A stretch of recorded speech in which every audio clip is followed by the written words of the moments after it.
The pipe was leaking for the third time that week. Darren Cole pressed his back flat against the cold inner wall of the ship's lower hull. One arm stretched deep into a gap barely wide enough for his shoulder, fingers working a seal wrench by feel alone. No light down here except the small clip-on torch he had fixed his collar. The floor was wet. Something smelled like burned rubber and old salt, which made no sense in space. But the smell was there anyway, that he did not mind, that he had spent 11 years doing deep-sea salvage off the North Atlantic. He had worked inside flooded engine rooms of sunken cargo ships, in water so dark his torch only reached 4 feet. He had fixed things that were never meant to be fixed, in places that were never meant to hold a living person. The lower hull of the GUV Endless Meridian was cold and narrow and strange, but it was dry, and nothing was trying to crush him, and that made it one of the better work environments of his career. The seal clicked into place. The dripping stopped. Darren exhaled slowly, pulled his arm back, and sat on the floor for a moment to let his shoulder rest. He checked his small work log and wrote, Junction 7C, tertiary coolant seal, replaced. He noted the time. He noted that the same junction had failed twice before and that someone should look at the pipe rating, which was too low for this section of his ship. He filed a note to maintenance oversight and did not expect a fast reply. He never did. He was a contractor, a temporary one. He had been hired to help with a 3-day maintenance review of the lower systems before the ship entered the hollow corridor. That had been 5 days ago. His supervisor, Garen, had been evacuated with the rest of the non-essential personnel when a small fuel irregularity was detected near the cargo bay. Darren had been in the pipes when the evacuation alert ran. He had missed the shuttle. Nobody seemed to know what to do with him after that, so they let him keep working. He did not argue. There was plenty left to fix. He picked up his kit and moved to the next section, 0.3 decks above, in a ceremonial hall draped in light fabric that shifted slowly between gold and deep blue. The conclave of oracles was finishing the grand reading. 0.7 of them sat in a circle. Each one came from a different species. Each had trained for decades in the art of reading life threads, which was the Galactic Union's term for the complex biotemporal energy pattern that every living being generated. Individually, an oracle could sense a thread and make limited predictions. Together, in a full conclave, they could read the entire population of a vessel and produce probability maps accurate enough to predict death, illness, and crisis events across the following weeks. The grand reading was rare. It was performed only at major diplomatic gatherings. It had been performed 44 times in recorded history. It had never produced a significant error. The lead oracle, a thin being called Rovell, whose species did not show age through wrinkles but through a gradual deepening of color in their skin, sat with his eyes closed for a long time after the reading finished. The others waited. He opened his eyes. He looked at the results for a moment without speaking. Then he said, quietly, "One of the beings aboard this vessel will not survive the hollow corridor transit." The room was still that Rovell read out the biological markers. Birth cycle notations. Species classification. The ship's physician cross-referenced them on a small data screen. The conclave's assistant ran the match through crew and passenger records. The result came back in less than a minute. Darren Cole. Human male. Contract maintenance worker. Currently listed as aboard due to a missed evacuation. Commander Ithas, a broad Drakai with plating along his jaw that had gone pale with age, received the notification in his office. He read it twice. Then he called his senior staff for a quiet meeting.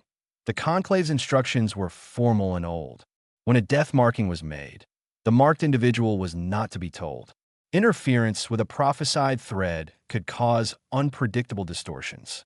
The being was to be observed, treated normally, and allowed to move through their remaining time without the burden of knowledge that IT was considered mercy. Ithas passed the instruction to his staff. He assigned Sarah, his navigator, to monitor the human from a reasonable distance. She was reliable. She was calm. She would not do anything impulsive. Sarah received the assignment and the attached file. She read Darren Cole's profile. Former deep-sea salvage diver. No family listed as emergency contact. Rated for high-risk confined environments. Had fixed 11 separate system faults in the lower hull in the past 5 days without being asked. She looked at the death marking. She looked at the profile again. She put the file away and went to her post. Darren was eating alone in the small service crew mess when he noticed that the two engineers who had nodded at him every evening for 5 days were suddenly eating at the far end of the room with their backs to him. The junior officer who usually asked about the pipe work walked past the doorway, saw him, and turned around.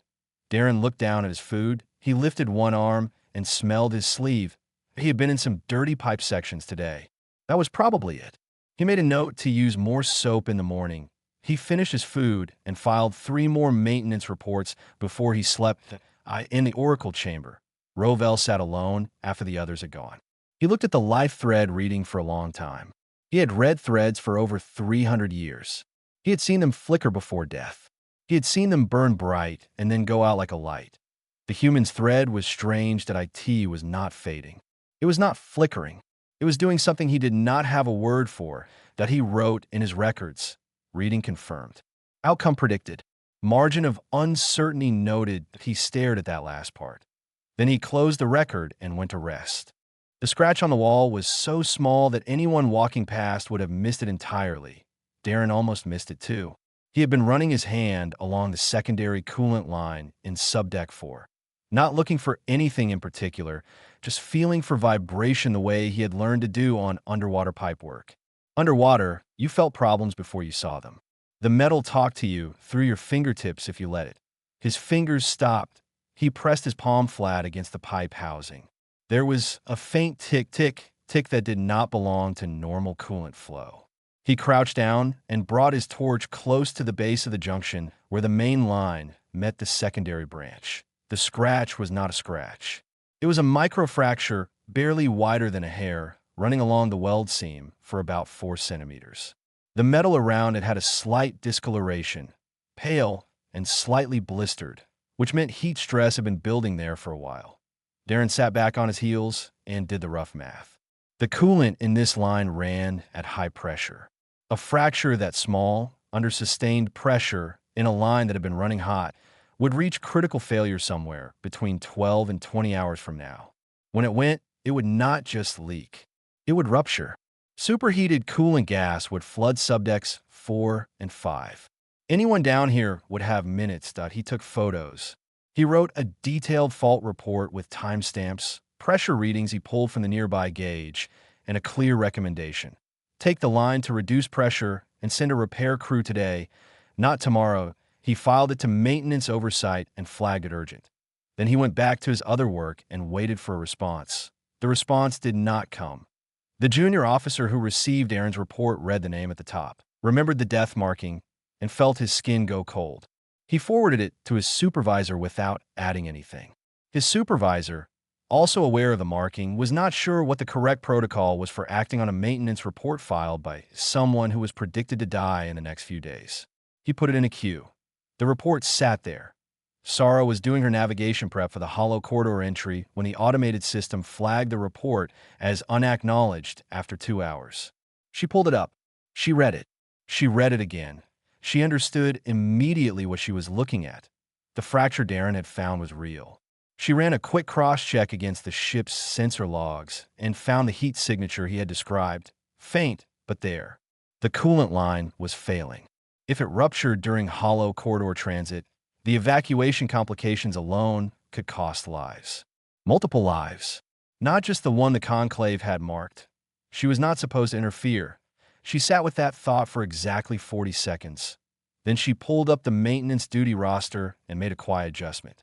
She moved a repair kit and a secondary pressure valve to the storage locker nearest subdeck 4, logged under routine restocking. She rerouted a duty note so that the equipment would be visible to anyone working in that section. She did not contact Darren directly. She told herself that was not interference. It was inventory management. Darren found the equipment 2 hours later. He had gone back to the fracture because he still had no response to his report, and the tick in the pipe was not getting quieter. He saw the pressure valve in the locker. He stood there for a moment looking at it. Then he looked up at the ceiling, the way a man might look when he's trying to decide whether to ask a question or just get on with the job. He got on with the J. T took him just over an hour working alone. He reduced line pressure manually through the maintenance bypass, stabilized the flow, cleaned the fracture site. applied a high-heat weld patch from his kit, tested it at increasing pressure 3 times, and confirmed it was holding. He wrote a follow-up report marked resolved with full repair notes and a recommendation that the entire weld seam on that line be inspected before the ship's next long transit. Defiled it. He washed his hands using the small utility sink bolted to the wall. He looked at the pipe for another moment. Then he went to find something to eat. Sarah pulled up the resolved report from her station and read through it. He had done the full repair. Alone, in a section of the ship where no one had been willing to go near him. He had not complained in the report. He had not noted the delay in response. He had simply fixed it and recommended follow-up maintenance for the next crew. She thought about what the conclave had said. Of being near the end of its thread, they had explained, often became erratic, reckless, or else very still and withdrawn as the body began its slow process of understanding what was coming. Darren Cole had spent the day in a confined pipe section doing careful, precise work that saved an unknown number of lives, with no idea that anyone thought he was about to die, and no idea that a piece of equipment had appeared in a nearby locker for reasons that had nothing to do with inventory management. Sarah looked at that for a long time. Then she went back to her navigation prep and did not examine her own thoughts too carefully. Rovell performed a secondary thread check that evening. The result was unchanged. The human's thread still pointed to death before the hollow corridor transit ended. The timing was unclear. The cause was unclear, but the thread was still pointing the same direction. That much was not in doubt. He updated his record and went to find the other members of the conclave. They had work to do.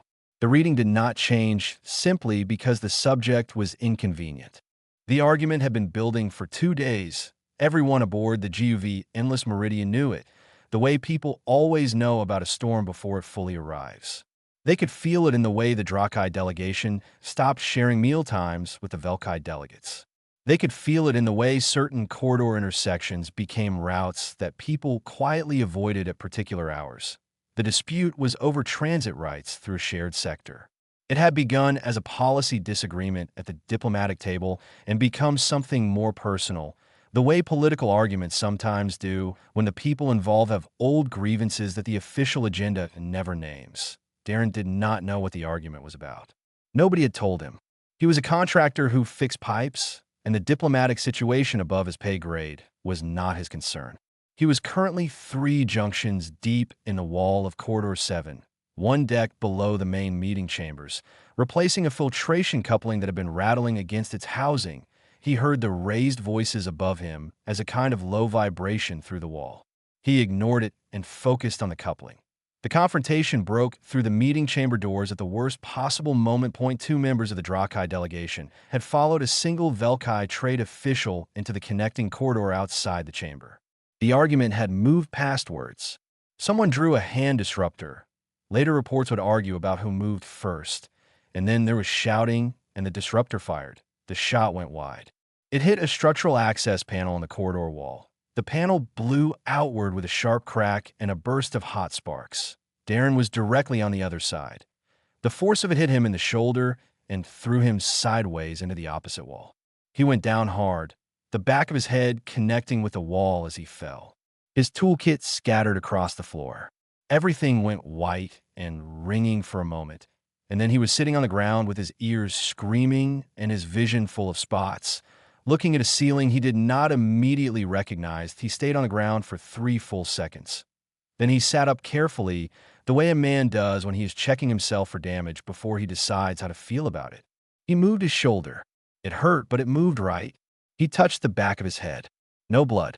Tender. He would have a headache for a day, maybe 2. He looked at the blown panel. He looked at the scattered sparks dying on the floor. He looked at the wiring exposed behind where the panel had been. He got up, picked up the panel, and held it in place against the wall while he looked at the wiring behind it. 1 conduit had been shaken loose.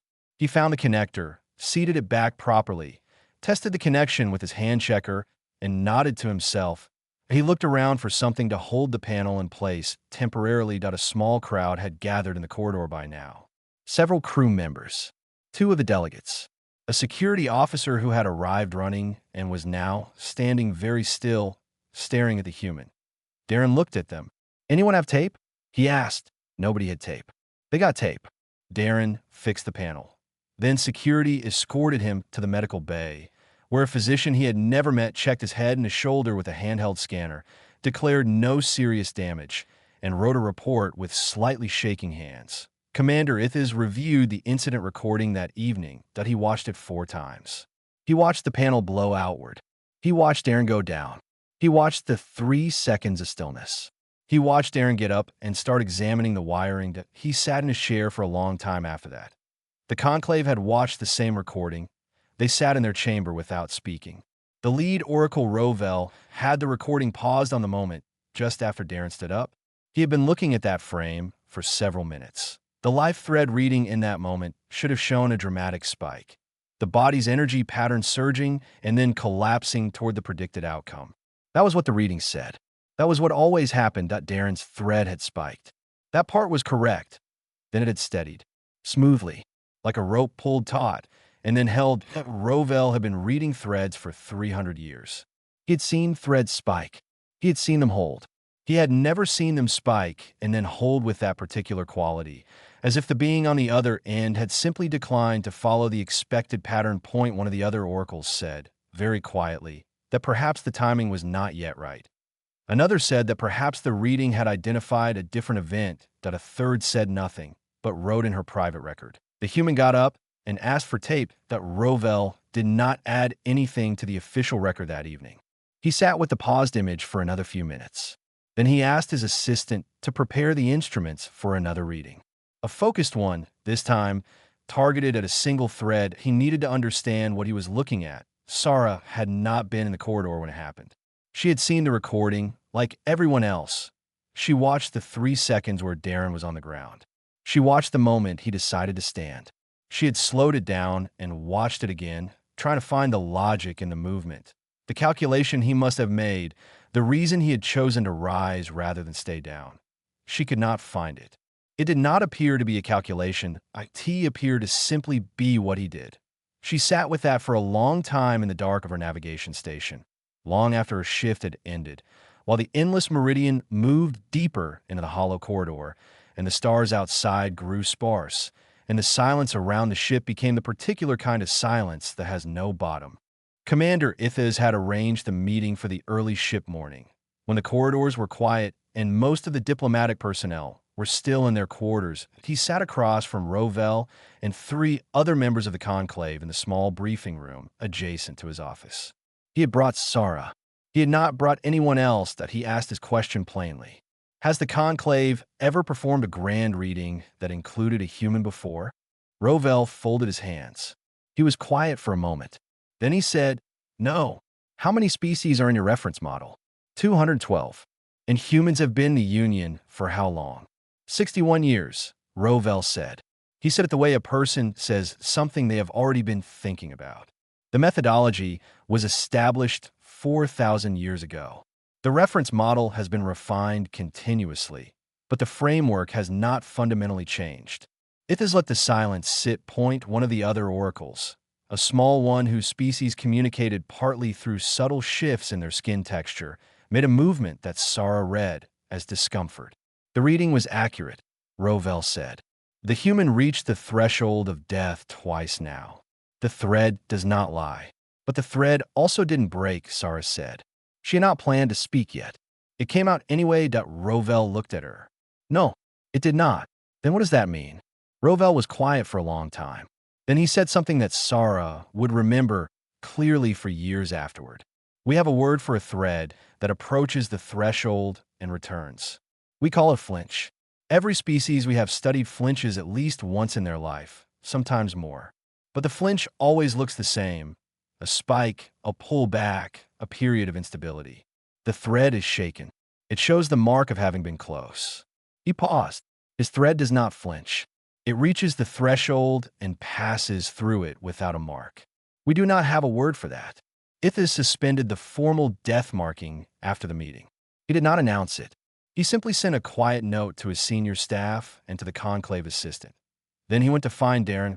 He found him in subdeck 3, on his back under a secondary heating unit, doing something with a wrench that produced a series of small metallic sounds, and then a satisfying clunk. Darren rolled out saw the commander standing over him, and sat up. Ithis told him to take a short break and come to the mess if he had time. He said there were things Darren deserved to know. Darren looked at him for a moment. Then he set down his wrench and stood up. Ithis told him everything. The reading, the death marking, the crew's behavior, the 2 near deaths. Sarah's intervention with the equipment. Darren listened. He did not interrupt.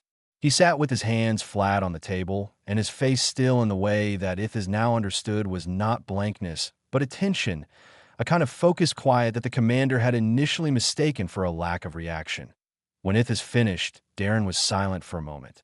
Then he asked how accurate the Conclave's readings usually were across other species. Ithis said, "Near perfect." Darren nodded slowly. He looked at the table. He said, "I used to work with a diver named Reyes. 20 years in the water.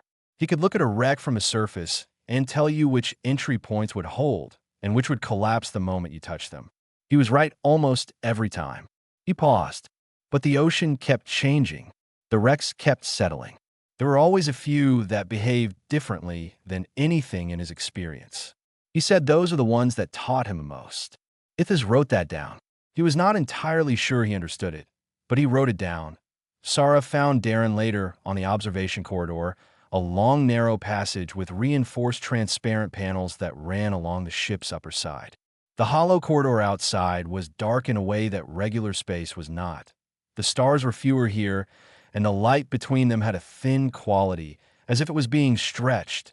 Darren was leaning against the panel, looking out. She stood beside him. She said, "I moved the pressure valve to your section during the coolant fracture." "I know," he said.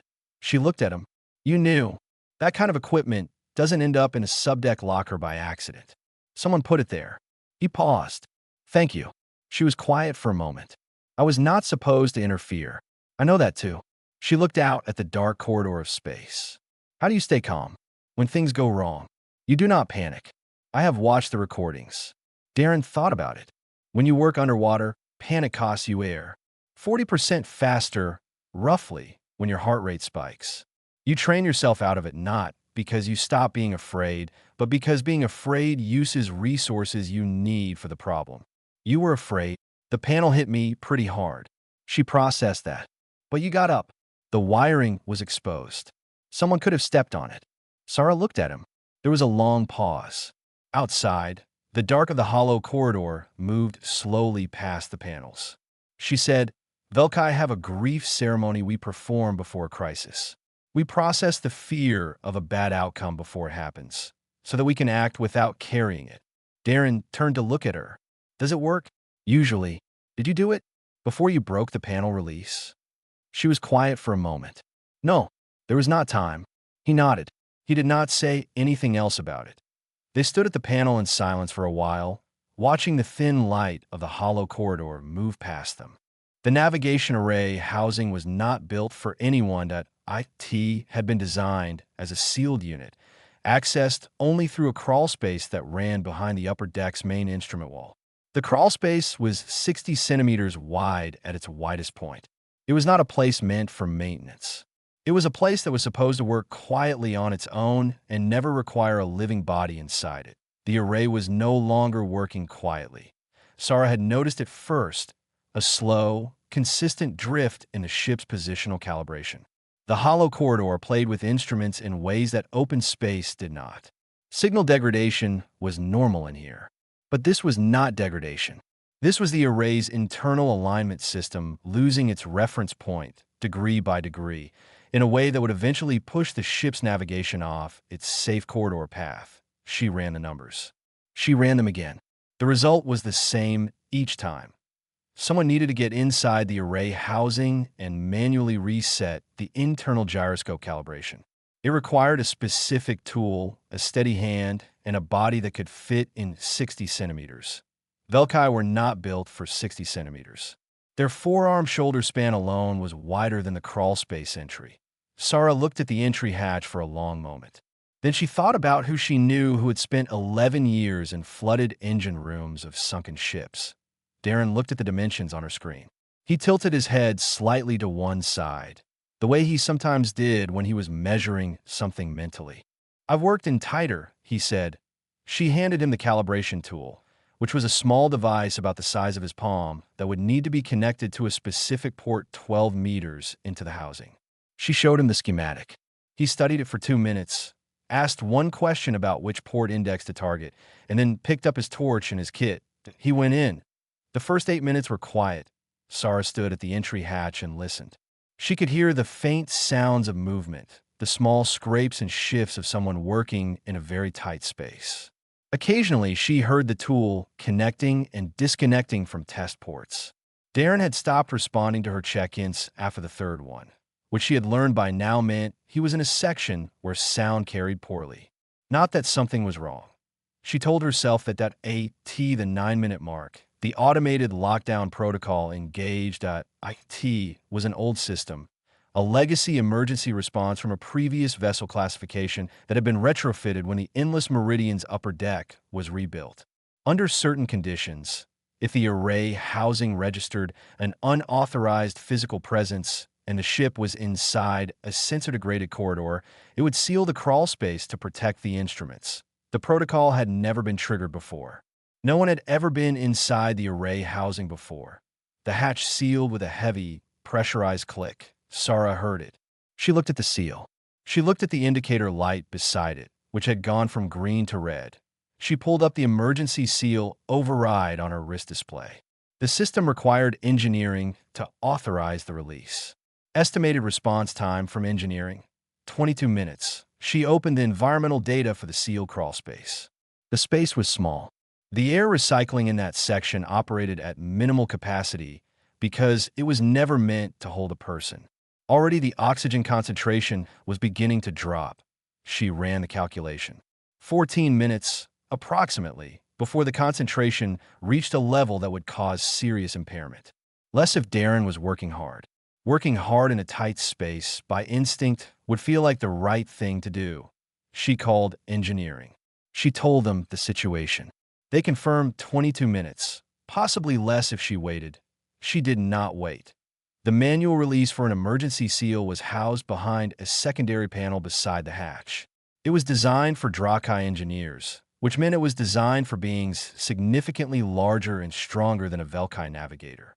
The release mechanism required approximately 460 kilograms of direct force on 2 levers simultaneously to break the seal housing open.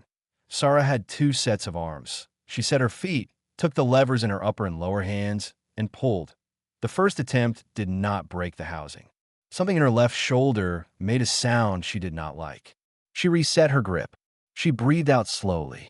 She pulled again. The housing cracked. A third pull tore it free of its mounting entirely. The seal released with a hiss of pressure equalization. The hatch opened.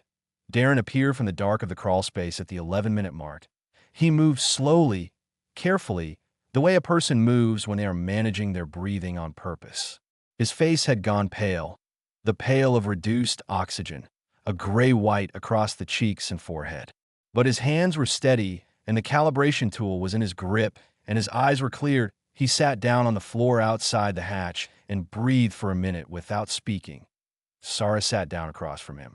Her hand was shaking slightly. She looked at them and stopped them. Darren looked at her hands. He looked at the destroyed release housing on the floor beside her. He said, "That's going to bruise." She said, "I am aware." He said, "Thank you." She said, "The navigation array is fixed?" He said yes. Calibration reset. Should hold through the rest of the corridor transit. She said good. Neither of them moved for a moment. The ship continued through the dark in the Oracle chamber. Rovell was watching the life thread readings in real time. He had been watching when the crawl space sealed. He had watched the thread spike, hard, the hardest it had gone since the reading. He had watched the probability margin push toward the predicted outcome. And then he had watched the hatch open. He had watched the thread pull back from the edge. Not flinching, not shaking, returning, steady, the way a tide returns to its natural level. That he set his instruments down on the table. He sat in the silence of the Oracle chamber for a long time. He had 300 years of readings behind him. He had read threads that burned and threads that guttered. He had red threads that ran toward death as if it were a destination, and threads that avoided it with every small decision. He had never seen a thread that simply declined to recognize the edge as an ending. That he picked up his record and wrote 3 words. Then he crossed them out. Then he closed the record and sat in the dark, thinking about what it meant to measure something you had never measured before. The hollow corridor gave way to open space the way a long tunnel gives way to morning, gradually, and then all at once. The stars came back first at the edges of the view panels, sparse, and then thicker, until the full spread of normal space filled every window on the ship, and the strange compressed dark of the corridor was behind them entirely. The navigation instruments stabilized. The communication signals cleared. The ship's systems ran their exit checks and returned clean results across every board. Sarah sat at her navigation station and watched the calibration readings hold perfectly steady. The numbers she had been nursing through the entire corridor transit were now locked and quiet, the way they were supposed to be. She exhaled. Commander Ithis had asked Darren to come to his office that morning.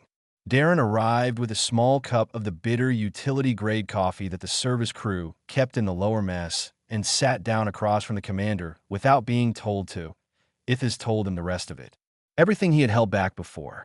Not just the reading and the marking, but the specifics. The 2 events the conclave had flagged as the likely causes, the crew's avoidance, the full extent of what Sarah had done and why, and the fact that Rovell had spent 3 nights unable to reconcile his instruments. Darren listened the same way he always listened. Hands on the table, face still, eyes tracking. When Ithis finished, there was a pause. Darren said, "Was anyone hurt?" "In the disruptor incident. Minor injuries to 1 delegate. Nothing serious." Darren nodded. "And the coolant line. Has anyone gone back to check the full weld seam?" Ithis stared at him for a moment. "That is your response?" "I made a recommendation in my report. I want to know if anyone followed up." Ithis looked at his desk. "I will make sure it is done before the next transit." Darren nodded again. He looked at his coffee cup for a moment. Then he said, "I'm not angry about the crew avoiding me or not being told. I understand why you followed the protocol. That is a considerable amount of grace," Ithis said carefully. "Where I come from, fishermen have a saying. The sea doesn't care about your plans. You learn to be ready for the version of the day that actually shows up." He paused.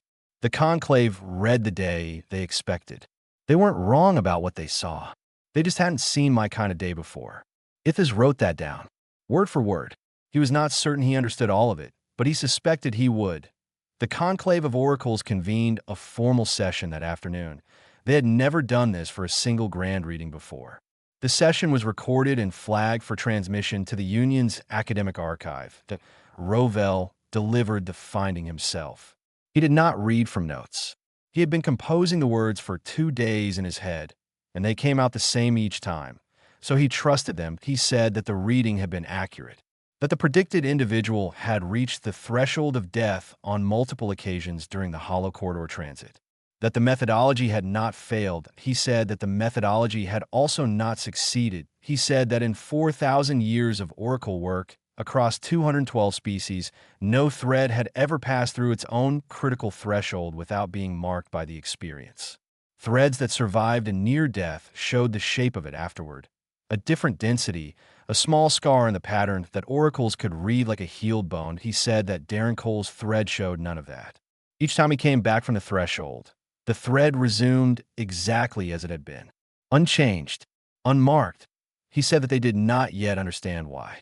He said that was a remarkable thing to admit after 4,000 years, and that it was also, in his view, an important one. That he recommended that the Union formally commission a study of human life threads before the next grand reading that included human participants. Then he sat down, and the chamber was quiet for a while. Sarah found Darren in the lower corridor where they had first really talked, near the observation panels. He was standing at the same spot he had stood before, looking out at open space. The stars here were dense and warm after the cold thinness of the corridor. She stood beside him. "I heard the conclave session was recorded," he said. "It will go to the archive," she said. "Scholars will argue about it for years." "What do you think they'll argue about?" She thought about that. "Whether you survive because of what you are, or because of what you learned to be." Darren looked at the stars. "What do you think?" I think those are the same thing. He was quiet for a moment. Then he said, I'll be getting off at the next port. My contract was for 3 days, and it's been 2 weeks. I should probably find my way back. She said, Velkai do not typically form lasting bonds with species they have known for less than a decade. I know, he said. You mentioned that. I am making an exception. He looked at her. There was a pause. He said, that sounds like something you invented to do whatever you want. She said, you told me I was not entirely wrong about that. He smiled. She had seen him smile before, quick, small, usually while doing something technical that had gone right. This one was slower to Rovell wrote his addendum to the official record that evening, that he wrote it 3 times before he was satisfied with it. The final version read, we predicted his end. We were not wrong about the night. We simply forgot to account for what lives in a human after the night is over. He sent it to the archive. He sat for a while. Then he picked up his instruments and began calibrating them for the next reading, which would be different now. Better, he hoped, because of what a human contractor had shown him without trying in the dark of a ship's lower decks, with a wrench and a work log and a cup of bad coffee. Darren was already 3 decks below by the time the addendum was filed. There was a panel in Subcorridor 9 that had been rattling against its housing for 3 days. It was not dangerous. It was not urgent. It was just a loose panel making a noise that no one else could hear except him. Because no one else went where he went, he found a loose fastener in 40 seconds. He tightened it. He tested the panel with his palm, solid, quiet, right. He wrote in his log. He noted the time. He picked up his kit and moved on to the next thing.